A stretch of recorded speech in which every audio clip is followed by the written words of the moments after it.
Hare Krishna, Radhe Radhe. Welcome to my channel Laddu Gopal ji की सेवा ज्ञान भक्ति। कैसे आप सभी लोग, आशा रखती हूँ अच्छे होंगे। नए साल का पहला त्योहार होता है लोहड़ी पर्व। जी हाँ, लोहड़ी पंजाब का सबसे लोकप्रिय पर्व है जो उत्तर भारत में बहुत ही धूमधाम से मनाया जाता है। लोहड़ी के मौके पर सिख और पंजाबी दोनों ही समाज के लोग इस लोक पर्व को धूमधाम से मनाते हैं। वैसे तो हर साल लोहड़ी का पर्व 13 जनवरी को आता है, लेकिन तिथि के अनुसार इस साल थोड़ा-सा परिवर्तन हो गया है। जी हाँ, लोहड़ी का जो पर्व है वो 14 जनवरी को मनाया जाएगा।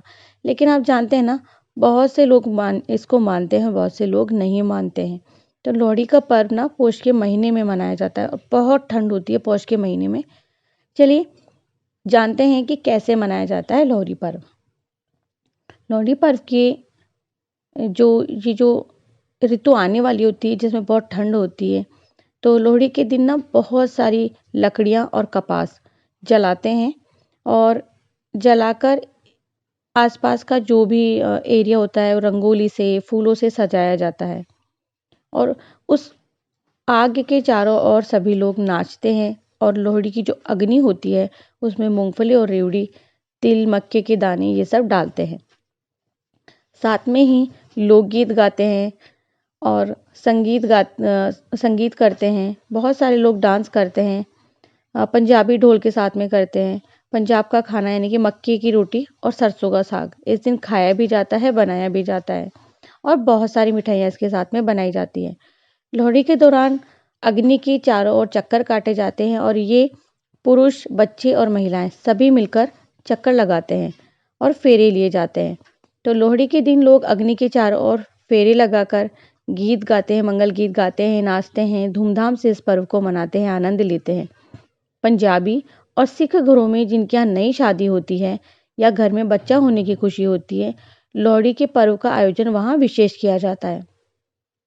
बहुत ही धूमधाम से पर्व मनाया जाता है। लोहड़ी को फसल कटाई की खुशी भी मानी जाती है। इस दौरान पर आग का जो अलाव लगाया जाता है, इसमें गेहूं की बालियों को अर्पित किया जाता है और इस अवसर पर पंजाबी समुदाय के जो लोग होते हैं वो भांगड़ा करते हैं। साथ ही में खूब नाचते हैं, गाते हैं, अग्नि के आसपास घेरा बनाकर दुल्ला भट्टी की कहानी सुनते हैं। अब दुल्ला भट्टी की कहानी मैंने अपनी पहले की वीडियो में भी सुनाई है, आप वहाँ जाकर के ज़रूर से सुने। यहाँ तक कि लोहड़ी के कई गीतों में दुल्ला भट्टी का जिक्र किया जाता है, लेकिन ये दुल्ला भट्टी है कौन? ऐसा माना जाता है कि पंजाब में मुगल बादशाह अकबर के शासनकाल में दुल्ला भट्टी का नाम का एक लुटेरा रहता था, जो धनी लोगों से धन लूटकर गरीबों में बांट देता था। साथ ही वह उन गरीब लड़कियों को बचाता था जो बाजार में बलपूर्वक बेची जाती थी। ऐसी लड़कियों के लिए दुल्ला भट्टी वर ढूंढता और उनका कन्यादान करता था। देखिए कितना अच्छा काम था। उसके बाद भी क्या हुआ, एक दिन दुल्ला भट्टी को दो गरीब और रूपवान बहनों के बारे में पता चला, जिनका नाम सुंदरी और मुंदरी था। इन दोनों बहनों को जमींदार अगवा करके अपने साथ ले आया। जब दुल्ला भट्टी को इस बारे में पता चला तो उसने अनेक कठिनाइयों के बावजूद भी उन दोनों बहनों के लिए वर ढूंढे। फिर लोहड़ी के दिन जंगल में लकड़ी इकट्ठा करके अग्नि जलाकर उन दोनों का विवाह करवाया, कन्यादान भी किया। कहते हैं कि इस घटना के बाद से ही पूरे पंजाब में दुल्ला भट्टी को नायक के रूप में जाना जाने लगा। तब से लेकर आज तक लोहड़ी के दिन पंजाब के लोग इस नायक को याद करके सुंदर मुंदरिये लोकगीत गाते हैं। तो है ना मज़ेदार बात। यानी हमारे जो हिंदू रीति रिवाज हैं उनसे बहुत सारी प्रथाएं और कहानियां प्रचलित हैं।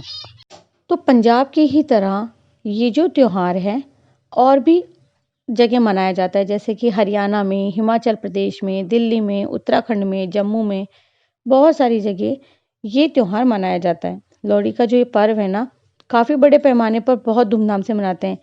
जहाँ जहाँ आपको सिख और पंजाबी धर्म के लोग दिखेंगे, वहाँ ये पर्व आपको मनाते हुए ज़रूर नज़र आएंगे। तो ये जो रेवड़ी, मूंगफली तो आप जानते ही हैं, अगर मकर संक्रांति हो या लोहड़ी का पर्व हो, सभी में ये बहुत ज़रूरी चीज़ें हैं। दान में हो या खाने पीने में हो, अभी पौष के महीने में हो या इस ठंड में, रेवड़ी में भी तिल होता है और लड्डू में भी तिल होता है, तो तिल का बहुत महत्व होता है।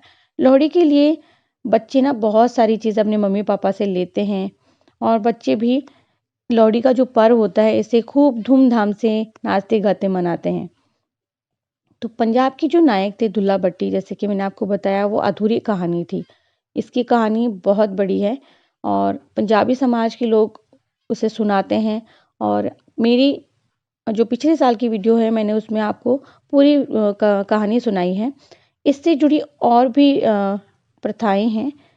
तो जैसे कि लोहड़ी से जुड़ी कुछ मान्यताएं, मतलब बहुत अलग अलग मान्यताएं हैं, जिसमें विवाहित महिलाओं के मायके से नए कपड़े आते हैं, फल मिठाई आती है और आज कई चीज़ें भेजे जाने का रिवाज भी होता है। तो सिर्फ इतना ही नहीं, शाम के वक्त पारंपरिक कपड़े पहने जाते हैं, जो लोहड़ी के दिन शाम को पहनते हैं, तैयार होते हैं लगभग जैसे ही शाम खत्म होने वाली होती है फिर उस आग को जलाकर तैयार होकर फिर चारों तरफ उसके जो नाच गान करते हैं ना, नाचते गाते हैं, संगीत करते हैं, तो उस समय सभी महिलाएं सजती है और संवरती है। देखिए, परंपराओं के साथ में आप पर्यावरण का भी ध्यान रखें, बाकी चीज़ों का भी ध्यान रखें। बोनफायर जलाने के लिए वृक्षों को ना काटें, पर्यावरण को हानि नहीं पहुंचानी चाहिए। अगर आप लकड़ी का उपयोग करना ही चाहते हैं तो सुनिश्चित कर ले कि ये मतलब या तो कहीं से लेकर के आए, लेकिन अपने आसपास हरे पेड़ पौधों को ना काटें। ठीक है, ध्यान दें कि आप अपने आसपास के बच्चे, जानवर, प्रदूषण, इन सब चीज़ों का ध्यान रखें। क्योंकि लोहड़ी का पर्व हो, मकर संक्रांति का हो या कोई और हिंदू पर्व हो, सभी तो त्योहार हैं और सभी त्योहार खुशियों के लिए होते हैं, किसी को चोट पहुंचाने के लिए नहीं। जैसे होली आती है तो लोग पशुओं को परेशान करते हैं, उन पर रंग फेंकते हैं, गुब्बारे फेंकते हैं, उन्हें कितनी परेशानी होती है। तो बस मैं यही कहना चाहती हूँ कि कोई भी त्योहार हो, वो खुशियों का होता है, खुशियाँ लेकर के आता है।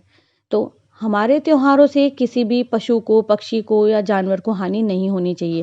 क्योंकि जब मकर संक्रांति आती है तो आप देखेंगे कि आकाश में बहुत सारे पक्षी विचरण कर रहे होते हैं और पतंगों से न जाने कितने ही पक्षियों के पंख कट जाते हैं, कितने ही पक्षियों के बच्चे बेचारे बिना माँ बाप के होते हैं। देखिए, आत्मा सभी में होती है, जीव सब होते हैं। तो केवल इंसान के बच्चे ही क्यों, पशु पक्षियों के बच्चों को भी दुख होता है, दर्द होता है।